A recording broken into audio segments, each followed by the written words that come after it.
नमस्कार, बहुत स्वागत है आप सभी लोगों का हमारे समृद्धि आईएएस के यूट्यूब चैनल पर। और थोड़ा-सा आप लोगों को पैटर्न अलग दिख रहा होगा, तो इसका कारण ये है कि अभी हम दिल्ली में हैं नहीं।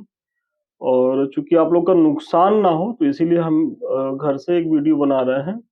और महत्वपूर्ण प्रश्न है, पेपर 5 को लेकर के है। तो प्रश्न हम पढ़ रहे हैं कि प्राचीन भारत के द्वितीय नगरीकरण में उत्तर प्रदेश की भूमिका का निर्धारण करना है।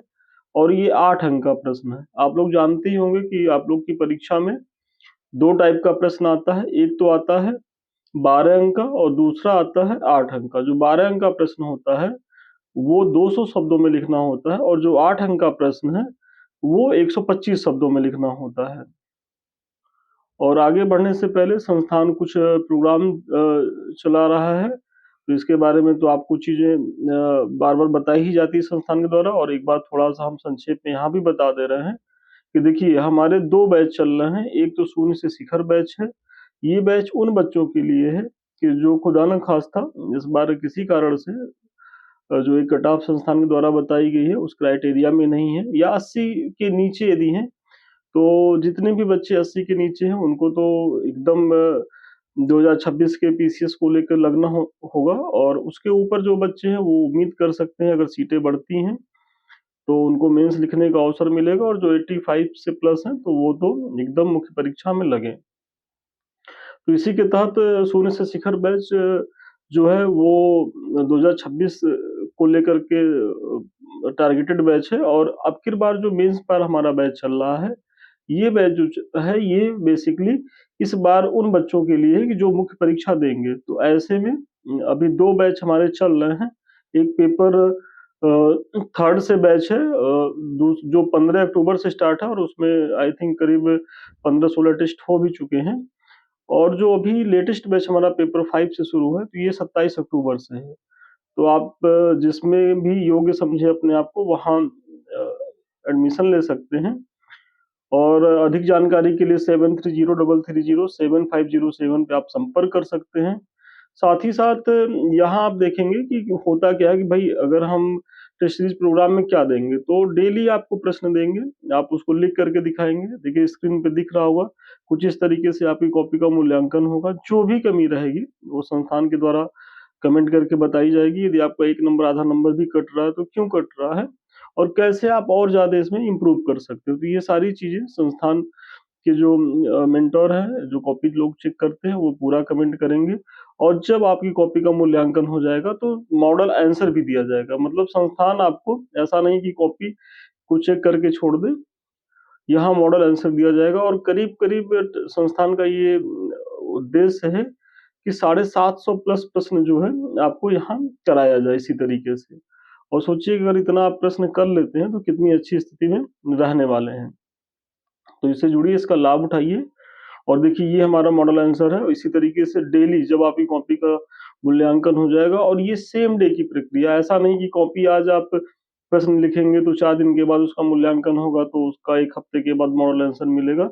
ये सारी चीज़ें 24 घंटे के अंदर-अंदर होंगी। और मंडे टू सैटरडे सप्ताह में 6 दिन होंगी। तो यदि आप लगातार संस्थान के साथ बने रहेंगे, तो धीरे-धीरे किस तरीके से आपकी सारी चीज़ें तैयार होंगी आपको पता भी नहीं चलेगा और इसका बहुत लाभ मिलेगा। और संस्थान तो ये दावा करता है कि यदि आप संस्थान के केवल जो मॉडल आंसर्स हैं, उनको अगर आप कायदे से करके चले जाते हैं, तब भी आप बहुत अच्छी स्थिति में मुख्य परीक्षा में रहने वाले हैं। तो चलिए आइए प्रश्न एक बार हम फिर से पढ़ रहे हैं कि प्राचीन भारत के द्वितीय नगरीकरण में उत्तर प्रदेश की भूमिका का निर्धारण करें। तो देखिए ये इतिहास से है, लेकिन उत्तर प्रदेश के इतिहास के बारे में यहाँ से पूछा गया है कि जो द्वितीय नगरीकरण हुई है, तो उसमें उत्तर प्रदेश की भूमिका को आपको दिखाना है। और ऐसे ही जब प्रश्न आए, तो सबसे पहले बहुत ध्यान से पढ़िए कि प्रश्न की डिमांड क्या है। तो यहाँ की पॉइंट क्या है कि प्राचीन भारत में जो द्वितीय नगरीकरण है, उसको बताना है और उसमें उत्तर प्रदेश की भूमिका को देखना है। तो सबसे पहले की पॉइंट चूँकि द्वितीय नगरीकरण है, तो थोड़ा-सा इसके बारे में परिचय दें कि छठी शताब्दी ईसा पूर्व में गंगा घाटी क्षेत्र में द्वितीय नगरीकरण की शुरुआत होती है। यहाँ द्वितीय कहने से तात्पर्य है कि प्रथम इसके पहले हो चुकी थी। क्योंकि आप लोग जानते ही होंगे कि जो प्रथम भारत की जो प्रथम नगरीकरण था, वो सिंधु घाटी सभ्यता या हड़प्पा सभ्यता के नाम से जाना जाता है। और उसके बाद जब उसका पतन हुआ उसके बाद हालाँकि अभी भी विद्वानों में इसको लेके डिबेट है कि भई सिंधु घाटी सभ्यता पहले की है कि वैदिक काल पहले का है, अभी उसमें शोध भी हो रहे हैं और हो सकता है कि 10-20 साल के बाद कुछ ऐसे साक्ष्य मिलें कि ये जो द्वितीय नगरीकरण ये प्रथम हो जाए और सिंधु घाटी सभ्यता जो पहली है वो द्वितीय हो जाए। लेकिन चूँकि अभी उसमें क्लैरिटी नहीं है तो हम इसी आधार पे पढ़ेंगे जो अभी तक प्रमाणित हो चुकी है। तो इसमें आपने बताया कि भई छठी शताब्दी ईसा पूर्व में गंगा घाटी के क्षेत्र में द्वितीय नगरीकरण की शुरुआत होती है और दूसरा इसलिए है कि पहला जो है सिंधु घाटी सभ्यता में हो चुका था। अब इस नगरीकरण के उत्प्रेरक तत्व थे जैसे जनपदों का बढ़ता दायरा, अर्थव्यवस्था का विकास, जैन एवं बौद्ध धर्म का उद्भव एवं लोहे की भूमिका आदि। तो जहाँ अब आपके मन में एक प्रश्न ये उठता है ना कि भई अगर नगरीकरण हो रहा है, तो नगरीकरण के लिए वो कौन-कौन से कारण उत्तरदायी होते हैं? तो इसमें कुछ रटना नहीं है। आप लोग को पता ही होगा कि भई छठी शताब्दी ईस्वी पूर्व में जो जनपद थे, वो धीरे-धीरे उनका विस्तार हो रहा था और वो महाजनपद की तरफ बढ़ रहे थे और यही महाजनपद बाद में साम्राज्य बनाते हैं, राज्य में तब्दील तब्दील होते हैं और फिर इसी में से एक जो है मगध निकल कर के साम्राज्य का रूप धारण करता है। तो चूँकि अगर महाजनपद का जो दायरा है वो बढ़ रहा था, तो ऐसे में प्रशासनिक केंद्रों का विकास होगा और जहाँ प्रशासनिक केंद्र होंगे, वहाँ ऑटोमैटिक जो है नगरीकरण शुरू हो जाएगा। क्योंकि आप देखिए कि जैसे आपके ज़िले का जो मुख्यालय है, तो वो प्रशासनिक केंद्र था, आर्थिक केंद्र था, तो इसलिए जो है वो बहुत ज़्यादा डेवलप हो गया। इसी तरीके से कुछ नगरों का विकास ऐसे होता है जो धार्मिक केंद्र है, जैसे हमारा तिरुपति हुआ, शिरडी वाला मंदिर हुआ और जो कटरा वैष्णो देवी ये सब कैसे डेवलप हुए? ये सब जो नगर डेवलप हुए कैसे हुए? क्योंकि यहाँ धार्मिक चीज़ें मजबूत रही और फिर अगर देखेंगे द्वितीय नगरीकरण में तो लोहे की भूमिका भी बहुत ज़्यादा निर्णायक होती है इसके विकास में। ये सम्मिलित कारण रहे हैं और अब इन्हीं को जो है हम आगे एक्सप्लेन करेंगे। तो ऐसे ही आपको भूमिका में ही एक छोटी-सी भूमिका देते हुए उसी में अपने प्रश्न के मूल जो बॉडी है उस पे उतर जाना है और वही आपने यहाँ किया है। तो अब आगे बताइए कि जहाँ तक गंगा घाटी क्षेत्र में हुए इस द्वितीय नगरीकरण में उत्तर प्रदेश की भूमिका का प्रश्न है, जिसे निम्न बिंदुओं के माध्यम से समझ सकते हैं। तो सबसे पहले आप देखेंगे कि जो बुद्ध काल के 6 प्रमुख नगर क्योंकि मैंने ऊपर बताया है कि नगरों के विकास में धर्म की बड़ी भूमिका होती है। तो ऐसे में जो बुद्ध काल के जो प्रमुख 6 नगर थे, उसमें 3 आप देखेंगे सारनाथ, श्रावस्ती और कौशाम्बी, ये कहाँ स्थित थे? तो ये उत्तर प्रदेश में ही स्थित थे। इसी तरीके से आप देखेंगे तो अयोध्या, काशी एवं श्रावस्ती का महत्व जैन धर्मावलंबियों में भी था, क्योंकि जो उनके 24 तीर्थंकर थे, उसमें से कई का संबंध जो है वो अयोध्या और काशी से रहा है। क्योंकि इनके कई तीर्थंकर अयोध्या एवं काशी से थे, तो सबसे पहला जो नगरीकरण में आप देंगे पॉइंट देंगे उसमें जैन और बौद्ध धर्म की भूमिका को बताएँगे।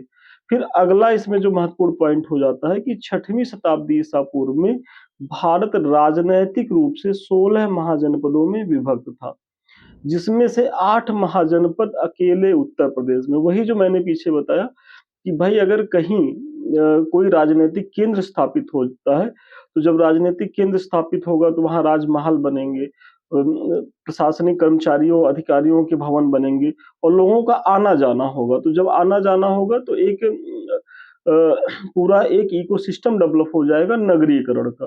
तो वही है कि चूँकि 16 जो महाजनपद थे, उसमें आप लोगों ने पीटी में पढ़ा ही होगा कि 8 तो अकेले उत्तर प्रदेश में थे और ये महाजनपद जो है नगरीकरण का बहुत बड़ा आधार बनते हैं। इस प्रकार उत्तर प्रदेश ने द्वितीय नगरीकरण का राजनैतिक आधार तैयार किया। अब सोचिए कि अगर उत्तर भारत में जो 16 महाजनपद महत्वपूर्ण थे, उसमें से 8 अगर उत्तर प्रदेश में है, तो उत्तर प्रदेश की भूमिका ऐसे ही कितनी महत्वपूर्ण हो जाती है और कई बड़े-बड़े राजनीतिक केंद्रों की स्थापना हुई। तो दूसरा पॉइंट हो गया, बौद्ध जैन धर्म की भूमिका आपने बताया मतलब धर्म की भूमिका।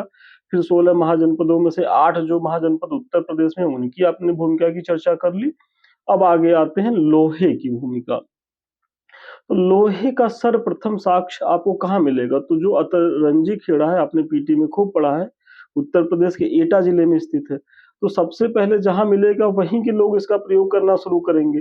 तो जिसका प्रयोग आगे चल कर के युद्ध के साथ-साथ कृषि में हुआ। तो लोहे का देखिए प्रारंभिक जो प्रयोग होता है, वो युद्ध में होता है, मतलब युद्ध के हथियार बनाए गए। क्योंकि उस समय का जो समय था वो बेसिकली बहुत ज़्यादा उस समय युद्ध हो रहे थे अपनी-अपनी चीज़ों को लेकर के। भई कोई जनपद है वो महाजनपद में विस्तारित हो रहा था, वो कैसे विस्तारित होगा? क्योंकि जब वो अपने के आस-पास के क्षेत्रों को विजित करेगा, तो ऐसे में जो 16 महाजनपद थे सब एक-दूसरे से संघर्षरत थे। ये अलग कारण है कि उसमें जो है मगध बाद में आगे निकलता है और मगध क्यों आगे निकलता है? तो ये एक स्वतंत्र टॉपिक है कि भई मगध का उत्कर्ष कैसे हुआ? तो वो हम किसी अगले प्रश्न में देखेंगे।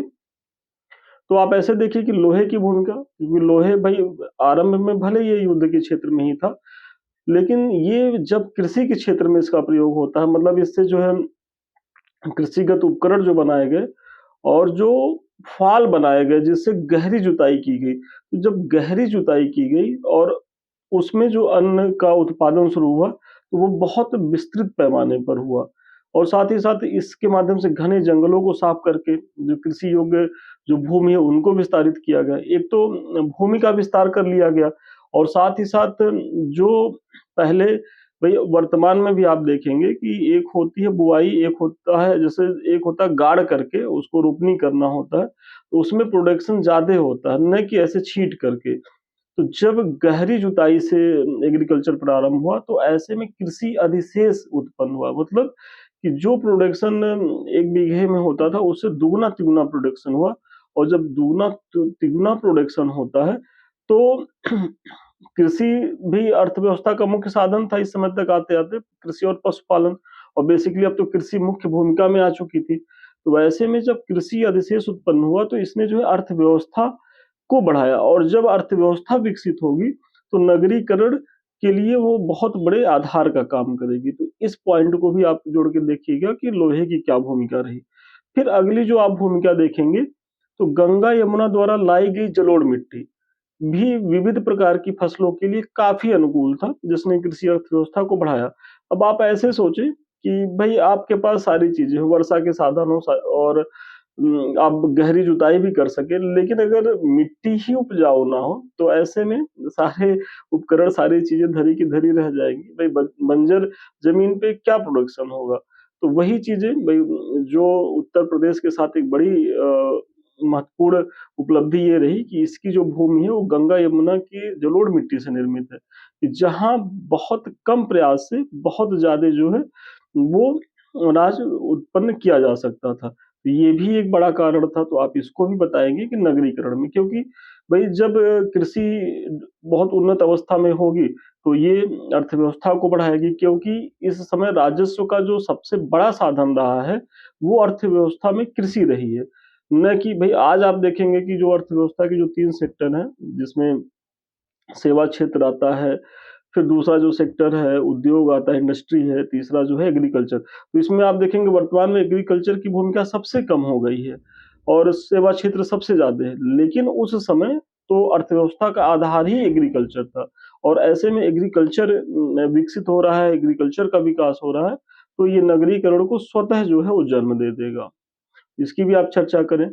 फिर आप अगला पॉइंट दीजिए कि 5वीं-6वीं शताब्दी में आहत सिक्कों का प्रचलन इन महाजनपदों में व्यापक रूप से होने लगा और सिक्कों के प्रचलन ने व्यापार वाणिज्य को बढ़ाया और इसी प्रकार वाणिज्य ने नगरीकरण के विकास में उल्लेखनीय योगदान दिया।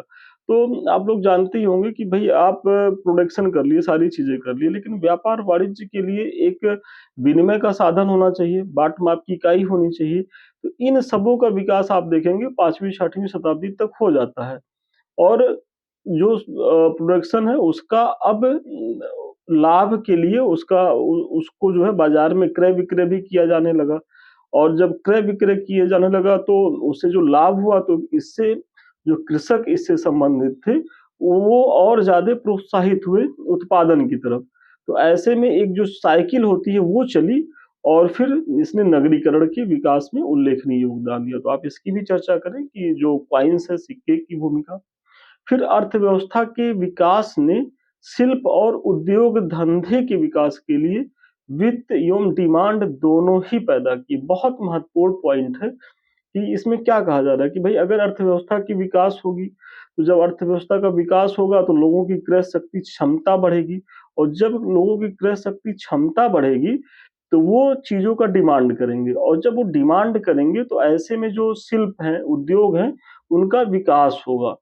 तो ये सारी चीज़ें आप देखेंगे, और इसका उदाहरण भी है कि जैसे श्रावस्ती उत्तर प्रदेश का एक उस समय शहर था, फिर कौशाम्बी है, काशी है, सारनाथ है, तो इन सब का बहुत ज़्यादा विकास आपको देखने को मिलता है।